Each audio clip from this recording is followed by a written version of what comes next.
Well, the events of 9/11 brought the US together like never before in modern history. It was a tragedy that seemed to unite politicians of both parties, as well as people from every part of the country in a spirit of patriotism and togetherness. Today, however, exactly 22 years since that fateful day, the nation remains arguably more divided than ever. So what happened? And can the disuniting of the United States be reversed? Well, here to discuss this is a man who was governor of New York on September 11th, 2001, George Pataki. Governor, great to have you on the programme, especially today. Thank you, Piers. Nice being on with you. It must bring back so many evocative memories for you, that awful day.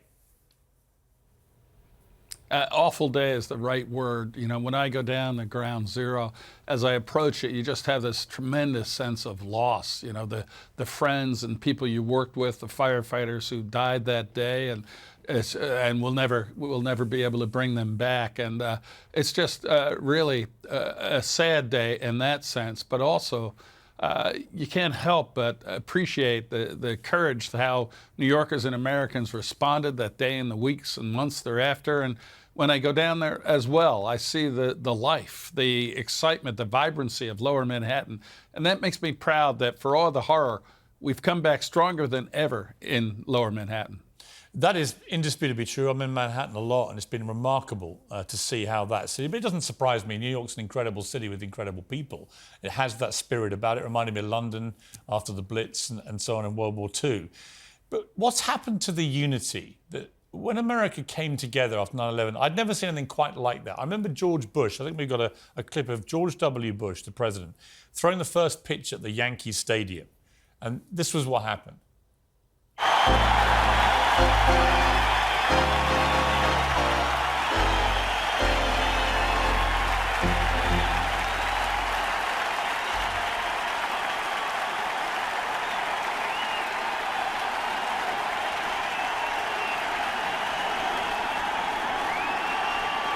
So this was the president at the time, George W. Bush, being unanimously cheered by a roaring Yankee Stadium. And Governor, when you see that, that couldn't happen anymore. Things are so toxic now, so tribal, so partisan, that whoever's president, no one's going to get that kind of response.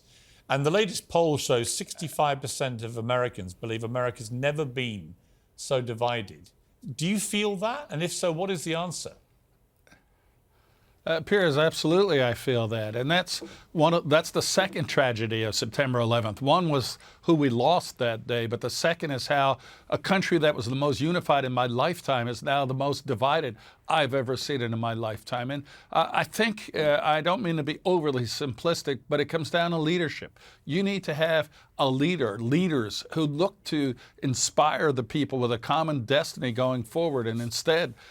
For years now, we've had just partisan division aimed at my party winning more than the other party. And instead of bringing us together from the top down, it's been about divide for political benefit. And I think that is a tragedy that has hurt this country, but I don't think it's irreversible. You know, the spirit of the American people is still there. The belief in the future of this country is still there. We just need the right leader. I mean, you talk about the right leader. You know, President Biden is not in America on 9/11. He's in Alaska on his way back from his foreign travels. I've just seen reports that Ron DeSantis, the governor of Florida, is at ground zero, that Kamala Harris is there, but not the president of the United States. Does that surprise you?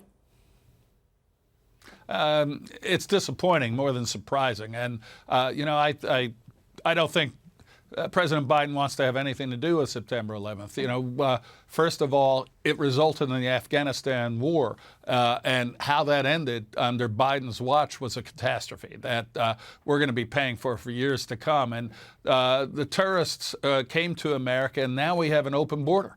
And we know that hundreds of people on the terror watch list have crossed the southern border. And I fear that because of this absence of leadership, something will happen again. So it's disappointing Biden was there. It doesn't surprise me. I think he wants to distance himself from this as much as possible, but he can't. He's the president of the United States. We need him as a leader. A lot of people around the world are looking at the next American election and thinking, is it really going to be Biden, Trump again? Is that the best America can offer? One guy's got nearly 100 criminal charges that he's facing. The other one barely looks like he knows what day it is. Do you share that sort of disquiet that this is the best of the best in America? Absolutely, I share that disquiet. But I'm an outlier, Piers, in the sense that I don't think either one of them is going to be the nominee. I think the Democratic leadership that helped Biden, basically put Biden in 2020 because they knew Bernie Sanders and Elizabeth Warren and Kamala Harris were all losers and they rallied behind Biden. We've I run think out they're of going to time. have that same I'm attitude sorry, very Governor. quickly. We've run out of time. I'd love to get you back because I'm really enjoying this conversation. Please come back another time. It's been great having you on Censored. I appreciate it.